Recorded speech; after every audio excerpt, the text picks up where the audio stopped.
Case study day 22। આજનો case કંઈક એવો છે, પહેલાના જમાનામાં એવું હતું કે જ્યારે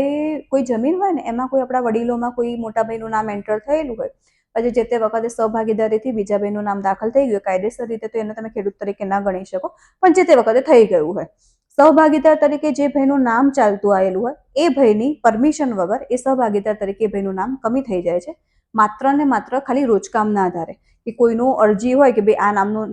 વ્યક્તિનું નામ છે એ કમી કરવું, અને એના આધારે એનું નામ પણ કમી થઈ ગયું હોય।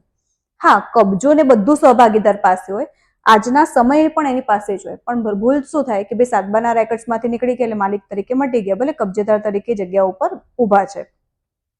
એ સંજોગોમાં હવે એમને એ જમીનનો કબજો પાછો મેળવવો છે, તો શું થઈ શકે? સૌથી પહેલા આમાં નડશે શું? સમય મર્યાદા, કારણ કે આ જે કેસની હું વાત કરી રહી છું ને, અને એ જે નોંધ હતી ને એ હતી 1973ની। સમય મર્યાદા સૌથી પહેલા તો નડવાની જ છે કે ભાઈ જે તે વખતે તમારું સહભાગીદારમાંથી નામ કમી થઈ ગયું હતું, તે વખતે તમે કોઈ વાંધો વિરોધ કેમ ના ઉઠાયો? પછી તમે એવું કારણ પણ આવી શકો કે ભાઈ અમને જાણ નથી, તો કે તમે જાણ નથી તો 2004-05 પછી તો રેકર્ડ્સ ઓનલાઈન થઈ ગયા, કોમ્પ્યુટરાઇઝ થઈ ગયા, તમે ત્યારે તો જોઈ શકતા હતા, પણ એ વખતે કારણ કે ગામડાના ખેડૂતો, જેને તમે જેટલું સમજીને વિચારો કે આજે શહેરમાં જે ચાલતું હોય ને એટલું ગામડામાં નથી ચાલતું હોતું, ગામડાના દરેક ખેડૂતો એટલા અવેર નથી હોતા, આજે પણ ગામડામાં ખેડૂતો નાના કીપેડ વાળા ફોન વાપરે છે। એ સંજોગોમાં એને ક્યાંથી ખબર હશે કે ભાઈ એ જે જમીન હતી એમાં એનું સહભાગીદાર તરીકે નામ કમી થઈ ગયું છે? એનું તો એક જ વસ્તુ, ભાઈ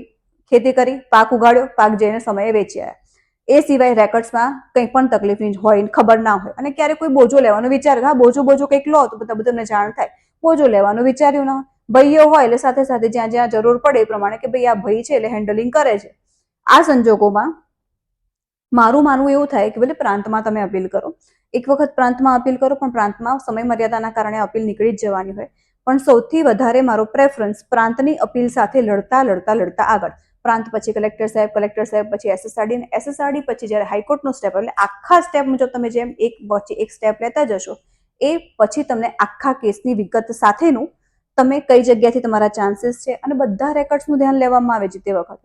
કે જ્યારે પણ એ કેસ એક સ્ટેજ પછી જ્યારે આગળ વધે ને ત્યારે એમાં બધી ડિટેલ્સનું જોવામાં આવે કે ભાઈ હા આજુબાજુવાળા સાક્ષી હોય, જે આજુબાજુના સેઢાવાળા હોય એ પણ સાક્ષી હોય, એમને પણ ખબર છે ભાઈ આ જમીન છે ખેડે છે કોણ એ ખબર હોય, સાથે સાથે જમીનમાં જે તે વખતે કંઈક પણ ચલો કપાત આવતી હોય કે એવું કંઈ આવતું હોય એ સંજોગોમાં પણ જાણ આવે, એ સિવાય જે તે વખતે રેકર્ડ્સમાં કંઈક પણ થયેલું હોય અને કોઈ સંમતિ માટે કોઈએ સહી કરાવી હોય એ પણ આવે। આવા ઘણા બધા પુરાવા પણ હોય છે કે જેના કારણે તમે તમારો કબજો પણ પુરવાર કરાવી શકતા હોવ છો, અને તમારો કબજો પુરવાર થાય તો તમે સિવિલ કોર્ટમાં પણ ચેલેન્જ કરી શકો ભાઈ તમારો જે 12, કારણ કે સુપ્રીમ કોર્ટનું લેટેસ્ટનું જજમેન્ટ એવું હતું કે ભાઈ તમારી 12 વર્ષથી વધીનો જમીન ઉપર પણ કબજો હોય ને તો તમે માલિકી માટે ક્લેમ કરી શકો છો। એવું જરૂરી નથી હોતું કે તમે માલિકી માટે ક્લેમ કરશો એટલે તમને મળી જ જશે, કારણ કે કોર્ટ પણ રેકર્ડ્સ જોશે, કોર્ટ પણ જોશે કે ભાઈ જે તે વખતે પંચરોજ કામ થયેલું હતું, જે તે વખતે તલાટી સાહેબે શું જોઈને કયા ડોક્યુમેન્ટ્સના આધારે નામ કમી કર્યું, અને જો ખરેખર એવું લાગશે કે ભાઈ હા જે નામ કમી થયું એમાં કોઈ સોર્સિસ જ નથી, એમાં કોઈ એવું વસ્તુ જ નથી થયેલી, તો એ સંજોગોમાં એ વ્યક્તિનું નામ પરત પણ આવી શકે છે અને રેકર્ડ્સ પર પણ એ આવી શકે છે અને જમીનના માલિક પણ બની શકે છે। આવી આપણી કેસ સ્ટડી ખેડૂત જાગૃતતાની સિરીઝ આગળ પણ ચાલુ રહેશે, તો જોડાઈને રહેજો। જય ભારત, જય જય ગરવી ગુજરાત।